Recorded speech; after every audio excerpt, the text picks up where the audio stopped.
Hai guys, jumpa lagi bersama saya, Alteza. Kali ini, saya akan bercerita tentang Nabi Adam. Let's check it out! Bagaimana jadinya kalau manusia pertama di bumi tidak lahir seperti kita? Bayangkan sebuah dunia sunyi, lalu tanah itu perlahan dibentuk menjadi manusia pertama. Di awal penciptaan, tidak ada rahim, tidak ada kelahiran. Hanya tanah yang dibentuk langsung oleh kehendak Allah menjadi manusia pertama. Dari tanah yang berbeda-beda. Semua disatukan, dibentuk dengan sempurna, menjadi sosok manusia pertama. Bukan sekadar tanah biasa, tapi tanah yang menyimpan berbagai sifat manusia, keras dan lembut, kuat dan rapuh.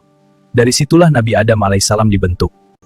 Lalu, terjadi sesuatu yang luar biasa.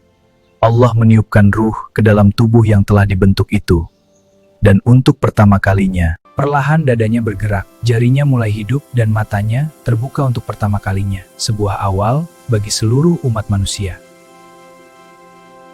Tapi keistimewaan Adam bukan hanya karena ia manusia pertama.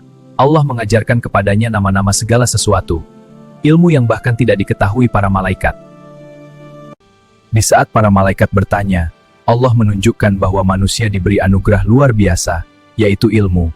Dan dengan ilmu itulah, manusia dimuliakan.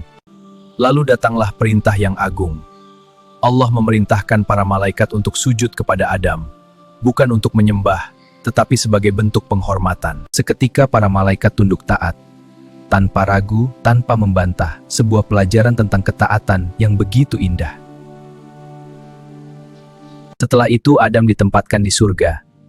Sebuah tempat yang penuh keindahan tanpa rasa lapar, tanpa rasa lelah. Dan Allah menciptakan Hawa sebagai pendampingnya. Di sana mereka hidup dalam ketenangan. Dikelilingi taman yang indah dan sungai yang mengalir jernih. Sebuah awal kehidupan yang penuh kebahagiaan. Tapi di tengah semua kenikmatan itu, ada satu larangan. Jangan dekati satu pohon tertentu. Dan disinilah ujian pertama manusia dimulai. Godaan itu tidak selalu terlihat menyeramkan. Kadang justru tampak indah dan menggoda. Dan disitulah manusia diuji. Karena tipu daya iblis, Adam dan Hawa akhirnya diturunkan ke bumi. Bukan sebagai hukuman tanpa harapan, tetapi sebagai awal perjalanan manusia. Di bumi mereka menyadari kesalahan mereka, lalu Allah mengajarkan kalimat taubat, dan Allah menerima taubat itu, karena rahmatnya lebih besar dari kesalahan manusia.